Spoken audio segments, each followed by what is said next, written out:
Hello guys, welcome to my channel Bithika sum kitchen. আজকে আমি তোমাদের বানিয়ে দেখাবো আলুর দম। এর আগে তোমাদের সঙ্গে আমি মশলা আলুর দম শেয়ার করেছিলাম। আজকে আমি এটা নর্মাল আলুর দম তোমাদের সঙ্গে শেয়ার করছি। আমি এখানে নিয়ে নিয়েছি, তার জন্য আমি এখানে আলু নিয়ে নিয়েছি তিনটে। আমি একটু বড় সাইজের আলু, এরকম আমি 4 ভাগ করে নিয়েছি, করে আমি প্রেশারে সিটি মেরে নিয়েছি নুন দিয়ে। আর নিয়েছি এখানে পেঁয়াজ, কুচানো পেঁয়াজ নিয়েছি, এখানে একটু বড় বড় করে কাটা পেঁয়াজ, আর দিয়েছি ক্যাপসিকাম একটু বড় বড় করে কাটা, 4টে কাঁচা লঙ্কা। এখানে আমি নিয়েছি রসুন, চালমগজ, আদা, টমেটো, টক দই, হলুদ গুঁড়ো, লঙ্কার গুঁড়ো, ধনের গুঁড়ো, জিরের গুঁড়ো, চিনি স্বাদ মতো। আর এখানে ফোড়নের জন্য নিয়েছি একটা তেজপাতা, গোটা গরম মশলা আর গোলমরিচটা আমি ক্রাশ করে নিয়েছি হামানদিস্তায়। আর নিয়েছি গোটা জিরে, এটা আমি ফোড়নে দেবো। আর নিয়েছি সর্ষের তেল আর নুন। আর প্রথমে আমি এই মশলাগুলো মিক্সারে গ্রাইন্ড করে নেবো। এইসব মশলা এগুলো দিয়ে আমি একটা পেস্ট বানাবো। এটা আমি পেস্ট বানিয়ে নেবো সবার প্রথমে। এবং গ্যাসে একটা আমি কড়াই বসিয়ে দিয়েছি। আমার কড়াইটা গরম হয়ে গেছে। এবার আমি এর মধ্যে আলু ভাজার জন্য আমি প্রথমে অল্প করে তেল দেবো। প্রথমে আমি আলুটা ভেজে নেব।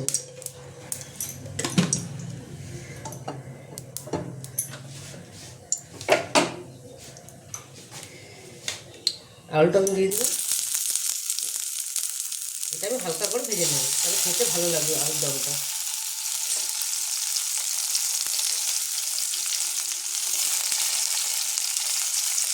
খুব বেশি ভাজবো না, একটু হালকা করে ভেজে নেব। দিয়ে দেবো সামান্য নুন, তবে তেলটা ছিটবে না। আলুটা ভেজে আমি তুলে নিয়েছি হালকা লাল করে। আর কড়াইতে আমি আরেকটু তেল দিয়ে দিয়েছি। এবার আমি এর মধ্যে ফোড়নটা দেবো। দিয়ে দেবো তেজপাতাটা একটু ছিঁড়ে দেবো। আর দিয়ে দেবো গোটা জিরে, গোটা গরম মশলা আর গোটা গোলমরিচটা আমি থেতো করে দিয়েছিলাম, ওটা দিয়ে দেবো।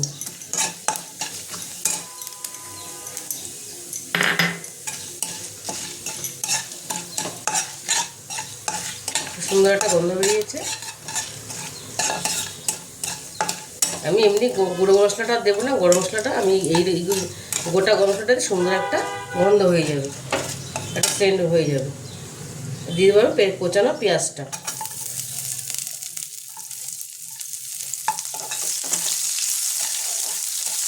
এবার আমি এটা একটু লাল লাল করে ভেজে নেব। পেঁয়াজটা আমার হালকা লাল ভাজা হয়ে গেছে, একটু লাল লাল করে ভেজেছি আমি। এবার আমি যে মশলাটা পেস্ট করেছিলাম এটা আমি এবার দিয়ে দেবো এর মধ্যে। মিষ্টি ধোয়া জল দিয়ে দেবো।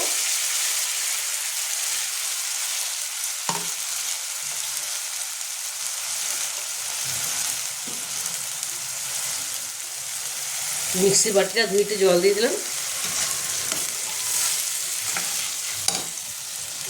দিয়ে দেবো অল্প নুন, দিয়ে দেবো গুঁড়ো মশলাগুলো, হলুদ, লঙ্কা, ধনে আর জিরে। ধনে জিরাটা আমার ভেজে গুঁড়ো করা, আমার ঘরে এটা হোমমেড। এবার আমি দিয়ে দেবো পেঁয়াজটা। এই পেঁয়াজটা আমি বড় বড় করে কেটেছিলাম, এটা দিয়ে দেবো। আর ক্যাপসিকামটা দিয়ে দেবো। এটা দিলে খেতে খুবই ভালো লাগে। এই আলুর দমটা পোলাওর সাথে ভালো লাগে, রুটির সাথে ভালো লাগে, পরোটার সাথে ভালো লাগে। খুব টেস্টফুল হয় এই আলুর দমটা।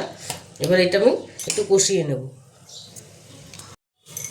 মশলাটা আমার সুন্দর কষা হয়ে গেছে, তেল ছেড়ে দিয়েছে এবং ক্যাপসিকামগুলোও সেদ্ধ হয়ে গেছে সুন্দর, পেঁয়াজটাও সেদ্ধ হয়ে গেছে। ক্যাপসিকাম, পেঁয়াজ, গোটা গরম মশলা ফোড়ন দিয়েছিলাম, দারুণ একটা গন্ধ বেরিয়েছে। সব মিলিয়ে সুন্দর একটা গন্ধ বেরিয়েছে, যেন আমরা গুঁড়ো গরম মশলাটা আমরা দিতে হয়নি, ওই গরম মশলাটাই সুন্দর একটা সেন্ট হয়ে গেছে। এবারে এর মধ্যে একটু চিনি দিয়ে দেবো। চিনিটা দিলে টেস্টের ব্যালেন্সটা ভালো আসবে। চিনিটা দিয়ে একটু নাড়বো।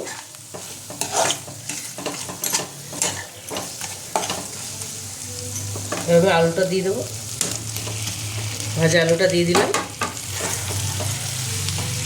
ভাজা আলুটা একটু মিশিয়ে নেব। এটা আমি উষ্ণ গরম জল দেবো।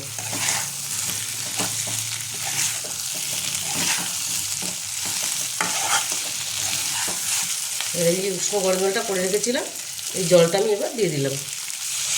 খুব জল দেবো না, এটা একটু করে মাখো মাখো হবে। তাহলে ভালো লাগবে খেতে। একটু যে মশলাটা তাহলে আলুর মধ্যে একটু ফোটালে মশলাটা আলুর মধ্যে বেশি একটু মিশে যাবে। এবার আমি এটা ঢেকে দেবো। ঢেকে আমি কিছুক্ষণ ফোটাবো। যেহেতু সেদ্ধ আলু, আমার খুব বেশি ফোটাতে হবে না, পুরো আলুটা সেদ্ধ হয়ে গেছে সুন্দর, একদম নরম হয়ে গেছে আলুটা, অথচ গোটা গোটাও রয়েছে। এবার আমি এটা ঢেকে দেবো। দেখো আলুর দমটা আমার রেডি হয়ে গেছে পুরোপুরি। তোমরা এখানে ইচ্ছে করলে তোমরা কসুরি মেথি ধনেপাতাও দিতে পারো, কিন্তু আজকে আমি আর কিছু দেবো না, আমি এটা প্লেনই রাখবো আজকে। এটা আমার পুরোপুরি রেডি। তোমরা চাইলে ছোটো আলু দিয়ে এটা করতে পারো, গোটা গোটা আলু দিয়ে। আমি এবার এটা আমার পুরোপুরি রেডি হয়ে গেছে। এবার আমি গ্যাসটা বন্ধ করে দিলাম। দেখো আলুরদমটা প্লেটিং করে নিয়েছি, কী সুন্দর কালার এসছে। আমি কিন্তু কাশ্মীর রেড চিলি পাউডার দিইনি, এটা লাল টমেটোর একটা কালার এসছে সুন্দর। তোমরা অবশ্যই বাড়িতে ট্রাই করবে, এটা ভীষণই ভালো হয় খেতে, আর খুব তাড়াতাড়িও হয়ে যায় ঘরোয়া উপকরণ দিয়ে। আর যদি রেসিপিটা তোমাদের ভালো লেগে থাকে তাহলে আমাকে লাইক, শেয়ার আর সাবস্ক্রাইব করতে ভুলবে না। আজকের মতো এইটুকুই, আমি আবার অন্য রেসিপি নিয়ে আসবো। টাটা।